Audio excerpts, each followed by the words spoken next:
Well, welcome to viewers in the Carbon State capital and from around the world. This is Worldview.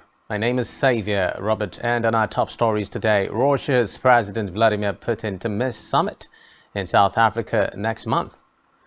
Women in Afghanistan hold rare protests against Taliban's decision to shut female beauty parlors and salons. Two senior members of Singapore's largest opposition party quit after admitting to inappropriate relationship. Details of these stories and more in a moment. Hot mic.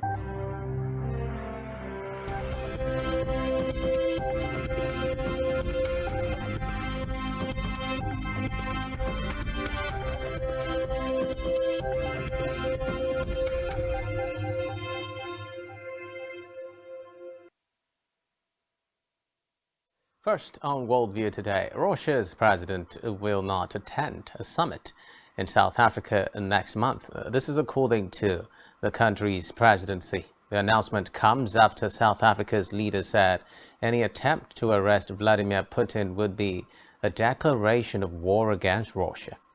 If Putin had left Russian soil, he would have been subject to an International Criminal Court (ICC) arrest warrant. South Africa is an ICC signatory and expected to help in Putin's arrest.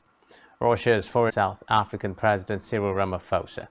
The decision to invite Putin, who is wanted for war crimes in Ukraine, to South Africa has caused huge controversy in the country. The biggest opposition party, Democratic Alliance, went to court to try to force the authorities to carry out an arrest on Putin should he set foot in the country. A court document revealed that President Ramaphosa was firmly against any such move, stating that national security was at stake. Away from that, M16 chief has revealed that it has recruited a number of Russians disaffected by the Ukraine war, as he appealed for Mo to defect and work with them. In a speech in Prague, Sir Richard Moore said many Russians were silently appalled to see their armed forces pulverizing Ukrainian cities. He said the door was always open to any Russians who wanted to join the UK spy agency to work to end the bloodshed. His appeal was made during his only public appearance this year at the British Embassy in Prague, 55 years after the crushing of the Prague Spring by Russian tanks. Sir Richard, known as C, used the occasion to draw on the horrors inflicted there when 250,000 troops stormed the Czech Republic to suppress reforms aimed at liberalizing the communist country.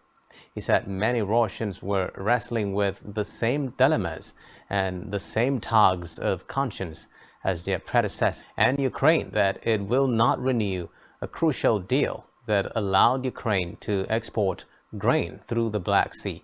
Kremlin spokesperson Dmitry Peskov said the agreement had reached a de facto end. Reports say the deal let cargo ships pass through the Black Sea from the ports of Odessa, Chernomorsk and Yuzhny Pivdeny, but Moscow said it would return to the agreement if its conditions were met. Recall that Russian President Vladimir Putin had long complained that parts of the deal allowing the export of Russian food and fertilizers had not been honored. In particular, he said grain had not been supplied to poorer countries, which was a condition of the agreement. In a related development, President Volodymyr Zelensky has said Ukraine is prepared to continue grain exports after Russia announced it was exiting a landmark deal brokered with Turkey and the United Nations (UN) to unblock deliveries from the major producer. Reports say the agreement, which has enabled the export in cargo of more than 32 million tons of Ukrainian grain over the last year, has expired. Russian President Vladimir Putin has repeatedly threatened to pull out of the arrangement arguing that elements of the deal allowing the export of Russian food and fertilizers have not been honored. According to UN figures, China, Spain, and Turkey are the three main beneficiaries of the grain shipments. Away from that, now women in Afghanistan have held a rare protest against the Taliban's decision to shut female beauty parlors and salons. Women shouted work, bread and justice while they were gathered in the capital city Kabul. Taliban guards responded with water cannons, and some protesters said stun guns were also used against them. Women's rights have been increasingly restricted since Taliban rulers returned to power in 2021. Around 50 women took part in the protest on Wednesday, according to international media. Now, in the U.S., former President Donald Trump has said he has received a letter from prosecutors suggesting he is likely to be criminally indicted over the January 6 riot at the U.S. Capitol. The former president, the frontrunner for the 2024 Republican presidential nomination, said he received the letter and was given a very short 4 days to report to a grand jury, which almost always means an arrest and indictment. The 77-year-old Trump is already facing charges for mishandling top-secret government documents after leaving the White House. According to the indictment, Trump kept the files, which included classified records from the Pentagon, CIA, and National Security Agency, unsecured at his Mar-a-Lago home in Florida. In a separate development now, statistics in Canada shows that the Consumer Price Index CPI rose by 2.8% in June, down from 3.4% in May as the rate spiked a year ago in June 2022 to 8.1%. The agency said while deceleration was fairly broad-based, another base year effect in gasoline prices led the slowdown in the CPI. Meanwhile, Transport Minister Omar Al-Gabra said Canada's inflation rate drops to 2.8%, which is lower than most comparable countries in the world. In a separate development, the UN World Food Programme WFP has announced deep cuts to emergency food assistance in Haiti that will see some 100,000 people go without aid this month, a move a top official called heartbreaking. The agency said that halfway through the year, the organization's response plan in Haiti is only 16% funded, and the cuts amount to a 25% reduction compared to June. WFP Country Director for the Caribbean nation, Jean-Martin Bauer, said the cuts could not come at a worse time as Haitians face a multi-layered humanitarian crisis. Their lives and livelihoods upended by violence, insecurity, economic turmoil, and climate shocks. He added that unless UN receive immediate funding, further devastating cuts cannot be ruled out. Reports say that in the first 6 months of 2023, the WFP provided food or cash aid to some 1.5 million people, including school lunches for 450,000 children, a program now at risk of huge cuts.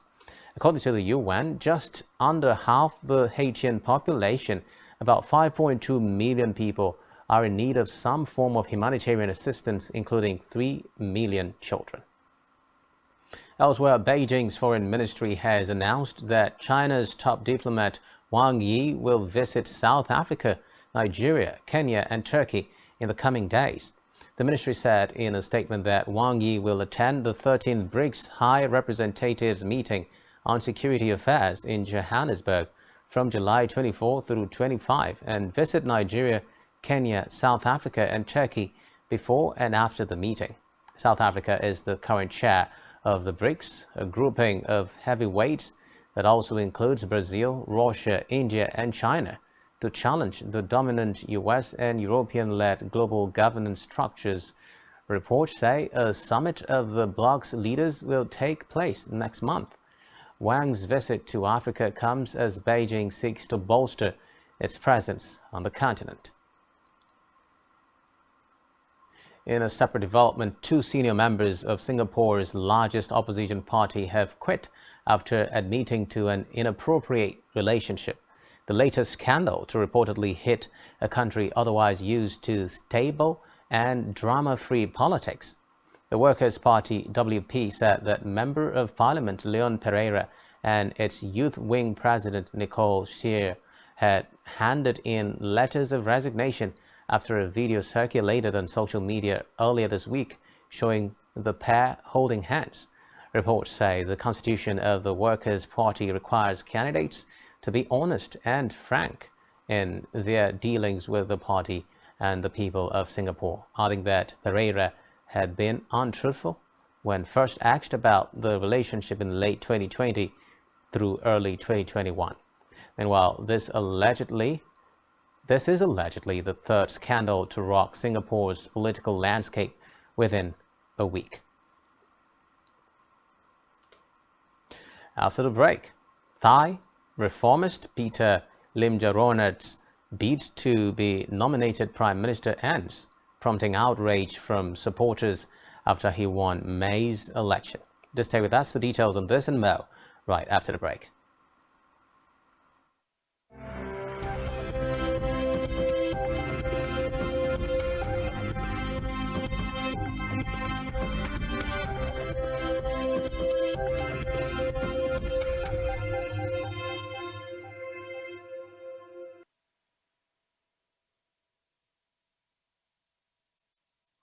Many thanks for staying tuned. Now, Kenya has closed schools in the country's two main cities as a three-day opposition protest kicks off, with demonstrators confronting police. Tear gas has been fired in the capital Nairobi and the coastal city of Mombasa at those protesting over the high cost of living. Many businesses have remained shut over fears of looting, with people scared of getting caught in violent clashes. Last week, at least 14 people died in protests. 10 were shot dead by police. Human rights organizations have strongly criticized the police for what they call their excessive use of force. Last Wednesday, more than 50 children were admitted to hospital after tear gas was fired into their classroom in Nairobi. The opposition called for a series of protests after tax hikes were introduced last month by the government of President William Ruto. Away from that, rescue workers in Colombia are searching for more than a dozen people who are still missing after a deadly landslide engulfed homes on a main road southeast of the capital, Bogota. 15 bodies have been recovered since heavy rains caused local rivers to burst their banks late on Monday. Mud, boulders and debris swept away several homes near the town of Guatame. A 118 meters long road bridge linking Bogota with the provinces of Cundinamarca and Meta was also damaged. The worst hit area was El Naranjal, where at least 20 homes were buried under tons of mud. Firefighters halted their rescue efforts at nightfall, but will resume work once there is enough light.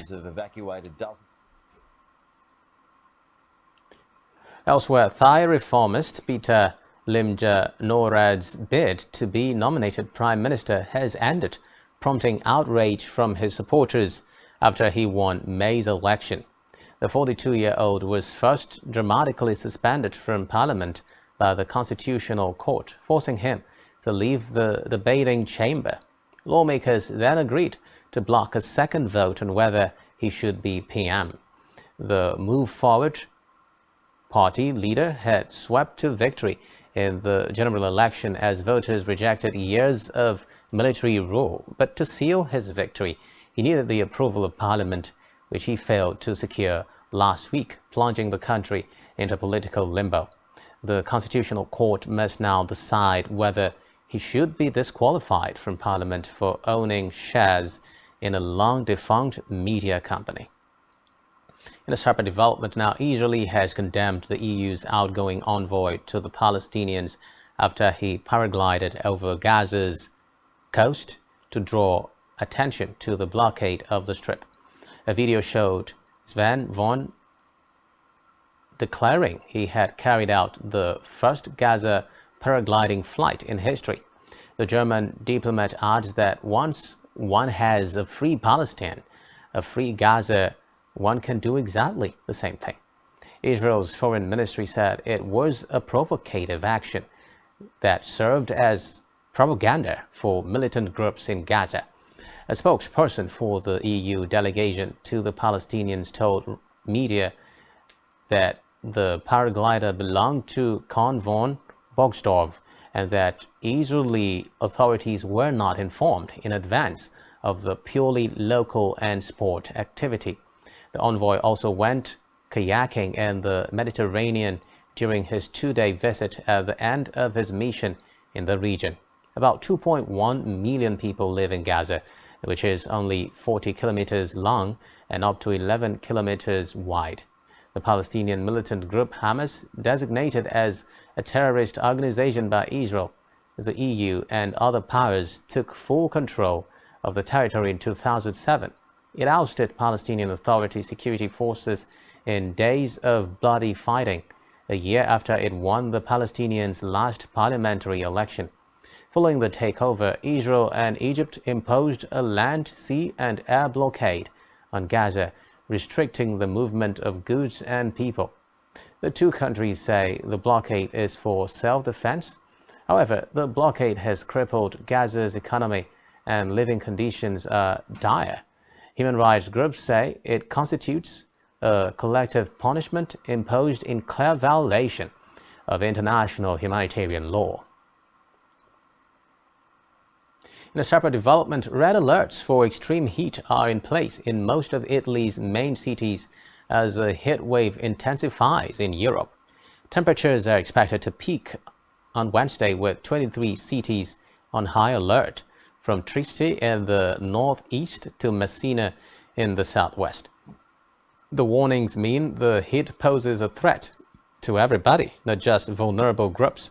Wildfires are also raging across the continent, including in Greece and the Swiss Alps. Millions of people in the northern hemisphere are being affected by scorching temperatures. It is being caused by a high-pressure system bringing warmer tropical air south of a jet stream currently stuck over Central Europe, and the heat is forecast to last through Wednesday across most of southern Europe.